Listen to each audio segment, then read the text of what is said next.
আমরা যে স্বাধীনতা অর্জন করেছি মুক্তিযুদ্ধের মাধ্যমে, এরপরে যত নির্বাচন হয়েছে, দু একটা নির্বাচন ছাড়া বাকিগুলোর স্বচ্ছতা নিয়ে প্রশ্ন থেকে যায়।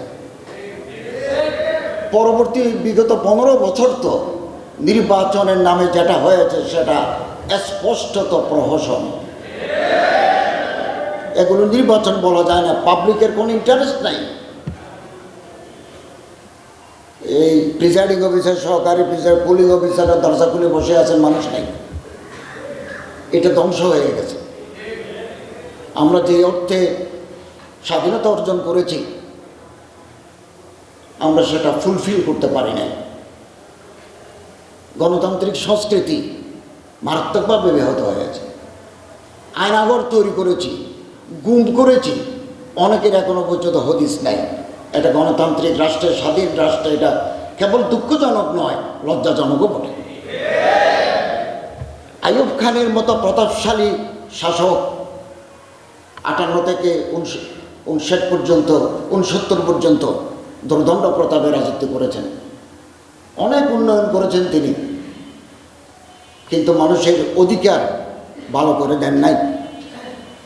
কেবল উন্নয়ন মানুষের আশা আকাঙ্ক্ষা পূর্ণ করে না, সাথে সাথে মানুষের অধিকার দিতে হয়, রাজনৈতিক অধিকার দিতে হয়, কথা বলার অধিকার দিতে হয়, এগুলো দেন নাই। ফলে ওনাকে 69 বিদায় নিতে হয়েছে। আর আমরা এই দেশে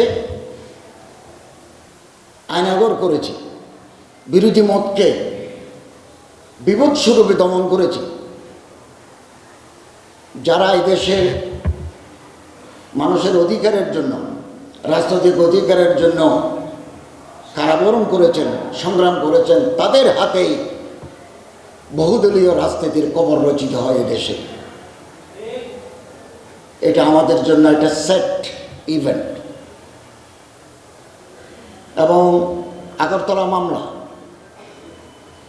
জনগণের দাবির প্রেক্ষিতে আগরতলা মামলা আইয়ুব খান প্রত্যাহার করে নিতে বাধ্য হয়েছেন। জনাব আব্দুর রাজ্জাক সাহেব, আওয়ামী লীগের সাবেক মহাসচিব, বলেছিলেন আগরতলা মামলা সত্য, আগরতলা মামলা সত্য।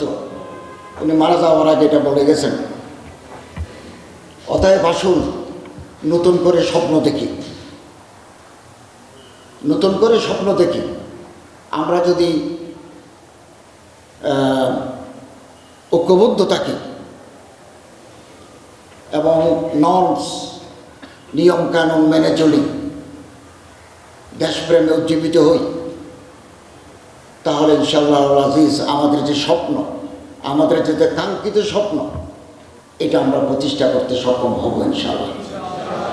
এবং একটা দেশের ব্যাংকগুলোকে শেষ করে দিয়ে একটা রাষ্ট্রকে দেউলিয়া করার মতো কাজ যারা করেন, আমার তো মনে হয় তারা দেশপ্রেমিক হওয়ার যোগ্য নন। তারা কোনোদিন দেশপ্রেমিক হতে পারেন না।